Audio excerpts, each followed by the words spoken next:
Rusty, tell everybody how Midnight was named. That's a cool story. That is a cool story. And Midnight was named. We built this new short track car.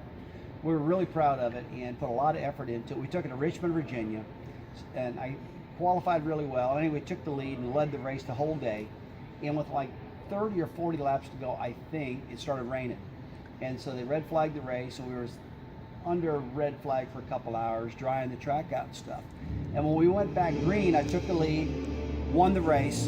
And when I crossed the start-finish line, my PR director, a guy named Tom Roberts from Miller Brewing Company, he had a digital watch on. And he just happened, he was timing me. You know, he's out there timing me as I'm going around. But anyway, as I crossed the line, he looked at this digital watch and it struck midnight.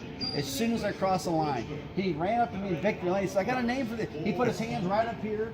I'm pulling the window net down. He goes, I got a name. I said, what is it? He goes, Midnight. I said, why? He said, when you just crossed that line, it struck midnight. I went, okay. So we named it Midnight, and Midnight went on to win 18 more races. And that was one of the best cars that Team Penske ever built for me. Yeah. Yeah, what you do, you just pull a plug, we're on a restart for the Bud Shootout. And I won the Bud Shootout. We're on a restart, he's side by side with me. And my brother Kenny was actually behind me, driving Andy Petrie's car. The Square D car was called it, the electrical company sponsored it. And I ended up winning the race, Kenny finished second. But on the restart, it's me and Gordon side by side.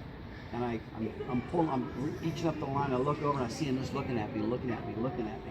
So I've played with a couple drivers doing stuff like I'm about to tell you. But anyway, I pull up beside him. We're sitting there and I'm leading the race. He keeps looking at me. So then I just glance back over at him.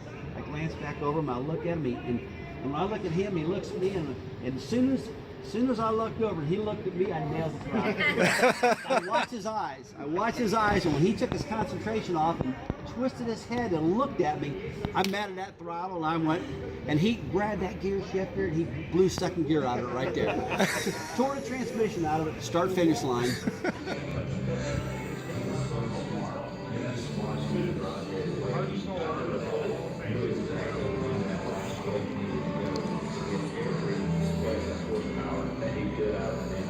Fuel mileage was everything in the world, you know, and they wanted to go farther than anybody, and the rules weren't that good back then. And so Smokey, he dreamed up how to hide some fuel in his car, and so he wins the big race.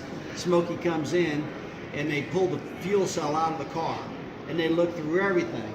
And back then they would just sign something or wave something, say you're legal. And even if something happened after that, and they found that you were cheating, but they didn't catch it, you were still legal. So he went through there and went through the whole process. They pulled the fuel cell out, checked everything for fuel mileage, because he went farther than anybody, and couldn't find nothing. And Smokey said, am I legal? He said, you're legal. Smokey gets in the car and starts it up and drives it off. And the gas tank's sitting over here. Fourth is we're in Texas, so fourth is where you want to be, all the way around the track.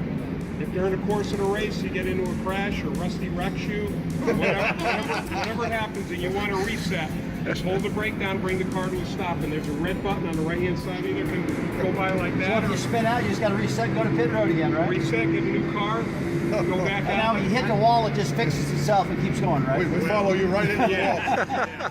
That's what my kid thought. If only you were